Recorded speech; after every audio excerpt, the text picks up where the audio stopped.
Écriture inclusive. Est-ce une problématique qui ne concernerait que des personnes privilégiées comme moi et qui auraient du temps pour s'investir dans un tel combat? Je vous explique. Récemment, lors de la création d'un flyer qui servirait à communiquer sur les horaires d'ouverture d'un lieu d'accueil de jour, un propos qui se justifie et qui était légitime m'a toutefois amené à me questionner. Vous connaissez votre gars. Toute occasion est bonne pour se lancer dans une réflexion. Bref, revenons à notre histoire. Je suggérais de rédiger une phrase en langage inclusif et en écriture épicène. Le souci pour moi étant de ne léser personne. Il me faut tout de même reconnaître que ma proposition alourdissait le visuel. Néanmoins, pour moi, c'était un moindre prix à payer si cela permettait à toutes et tous de se sentir accueillis dans ce lieu.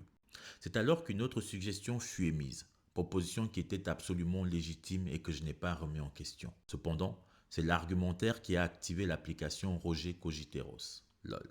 L'argumentaire en question était qu'il fallait écrire en falque pour facile à lire et comprendre, parce que cela serait plus accessible au public attendu. La proposition était justifiée et au final c'est elle qui a été reconnue. Toutefois, l'argumentaire m'a amené à me questionner. En adoptant cette approche qui se veut bienveillante, n'est-on pas en train de les stigmatiser et de sous-estimer leurs capacités?